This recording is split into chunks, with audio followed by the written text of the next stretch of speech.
Oh my goodness. Oh, that shit should just be illegal, I swear. Way too cute. I got a glitch. Hello everyone and welcome back. It's Ash, your truth-bombing fairy godmother for everything love, dating, and relationships. Today's video is one that I'm really excited about because this is something that I probably get the most questions about, and that is the topic of self-love and what it really means to love yourself or to possess self-love. And I feel like self-love is a concept or idea that really mystifies and confuses a lot of us. So I'm hoping that today's video will help by providing my take on self-love, what I think it really means, and of course, how you can start practicing self-love. And note, I did say practice there for a reason, but we will get into that. But first, as always, if you think you could benefit from new love, dating, or relationship videos every single week, then I would love it if you considered subscribing by tapping that button below. Self-love. This is a word that gets thrown around and talked about a lot, and rightfully so. I mean, it's an incredibly important word and concept, but I also feel like it's very misunderstood, and I often feel as though many of us don't really understand what it means to love yourself or to demonstrate self-love. And if there's one thing I want you to take away from this entire video, let it be this right here.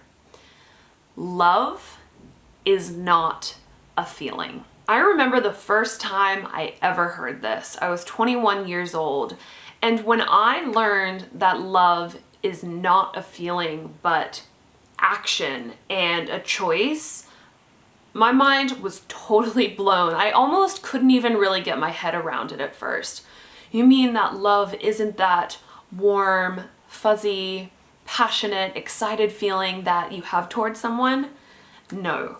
And to define love as a feeling is a very limited, uninformed, and rather naive definition of love. Feelings and emotions are temporary. They come and they go. They're fickle and unreliable and often not an authentic indication of the truth. So to say that love is simply a feeling that you can fall in and out of, is incredibly superficial. And I'm not saying that feelings and emotions mean nothing, because of course they are incredibly powerful and meaningful, but love is so much deeper and stronger than a fleeting feeling or emotion. And the reason why I'm explaining this concept of love being an action and a choice is because this is universal when it comes to all types of love. Romantic love, non-romantic love, and even self-love. So for example, when it comes to romantic love, when I say that love is a choice, I don't necessarily mean that you get to choose who you love or who you don't. But when the honeymoon phase of a relationship ends and those butterflies wear off and those passionate, excited, can't get enough of you feelings begin to fade, does that mean that you're not in love anymore? Some people would say yes. And I think that those people are wrong. I think that that is just the point in a relationship, so long as the relationship is an otherwise healthy one, of course, where we must choose to continue to invest, to continue to demonstrate the action of love, to consciously continue to choose that person. That is real love. It's great when we can connect to that warm, fuzzy feeling that we often associate with love too, but that feeling shouldn't be our measure of love, because those feelings constantly ebb and flow. So to bring this back to self-love, the concept of self-love being an action and a choice also applies. You do not have to have this overwhelming sensation or feeling of love towards yourself in order to have self-love. Not at all. Because again, love is not a feeling, it's a choice. Therefore, to have self-love would mean to make the conscious choice to act loving towards yourself or to behave in ways that honor your worth regardless of where your feelings are at.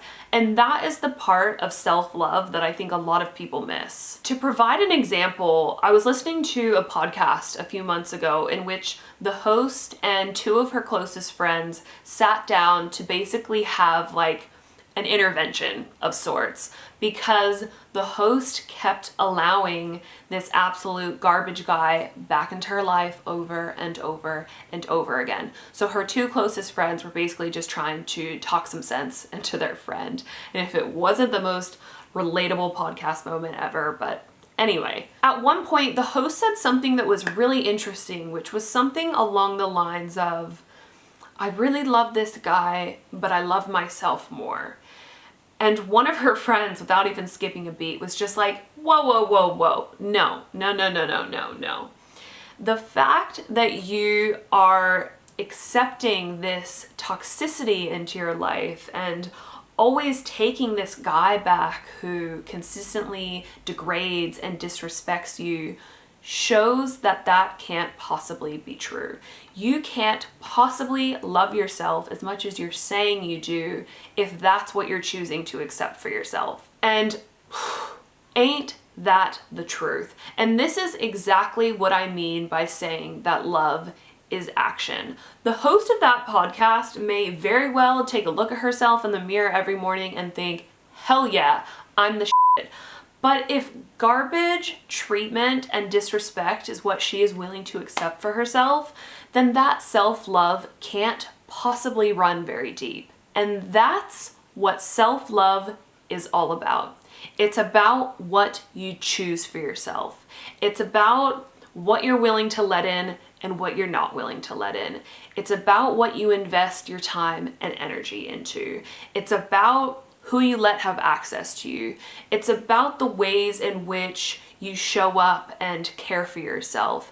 It's about those more tangible, concrete things that you actively do for yourself, and much less about your constantly changing, ebbing and flowing emotions or feelings. To provide a personal example, I am someone who historically has really struggled with body image. That battle has taken up almost all of my adult life, and only recently do I feel like I have stepped off that merry-go-round in pursuit of something better for myself, and that something better being actual love and respect for my body. And the key thing I want to point out about this example is that I am not, and I don't know if I'll ever be at a point where I look at my body and feel love and excitement about what I'm seeing. It would be wonderful if I did, but it's also totally okay if I don't. And the reason that it's okay is because regardless of how great I do or don't think my body physically looks, I will continue to make decisions that honor and respect it anyways. I have compassion for my body. I do my best to be gentle towards my body and the way that I speak about it. I do things that honor it and make it feel good, such as engaging in exercise that I actually enjoy instead of using physical activity as a form of punishment. I refuse to restrict food or engage in any type of diet culture, and I also avoid content that promotes that type of shit. I am very conscious and intentional about what I do and don't entertain. And those choices, that practice is self-love. That's it. That's all self-love truly is. It's not some end of the road destination where you go on this journey and one day in the future arrive at the destination of self-love. It's here, it's now, it's the choices that you make today that reflect a willingness to really look out for yourself. It's the practice of being and acting loving even when you don't feel like it. And through those choices over time, it's absolutely possible that you will cultivate those more loving feelings towards yourself as well. As they say, what you water grows. And that couldn't be more true than when it comes to love. Because by performing those loving actions, you are reinforcing the message that you are loved and valued and respected and appreciated and cherished. And it's only natural then that your emotions will gradually catch up and mirror that. But the feelings aren't everything. And that's the point that I really want to drive home here. You can choose to love yourself, or you can choose to act loving towards yourself, regardless of how annoyed, disappointed, disgusted, or even angry you might be feeling towards yourself. And in fact, acknowledging those negative emotions is an act of self-love too. What would happen if you were to sit with those feelings? What would happen if you were to simply observe those feelings without any judgment? See if you can incorporate a 5 to 10 minute a day meditation practice where you simply allow those emotions to exist and to be with you. See if you can say to yourself, okay, I see you and I feel you. It's clear that we're not feeling too great about ourselves today, but we're going to show ourselves some love and compassion anyway. If you can get into the habit of acknowledging and accepting your not so hot emotions towards yourself, but then placing them in the back seat of your car, so to speak, while you're the one behind the wheel calling the shots, then that should be your goal. Your goal should not be to get to a point where you feel compelled to scream from the mountaintops how much you love yourself. The goal should simply be to have your own back and to take care of yourself through your actions and your decisions. And if that's all that you're doing, then honey, you have arrived at the self-love destination. Welcome. I'll go ahead and wrap this up by just reading a quick quote from Dr. Nicole LaPera at the Holistic Psychologist, which says, "Loving yourself is a process, a practice, not a destination. Celebrate the moments you feel love for who you are and witness without judgment when you cannot." As always, I would love to hear your thoughts on self-love and the concept of it being a practice and a choice and an action as opposed to some overwhelming feeling or end-of-the-road destination. You guys always have such profound, insightful perspectives on things, and I just love reading what you have to say and interacting with you all. So please feel free to comment in the comment section down below. I love you all so much. Thank you for watching, and I will see you all next week. Tell me what was in that stuff you gave me. I think I like it. In fact, it made me high.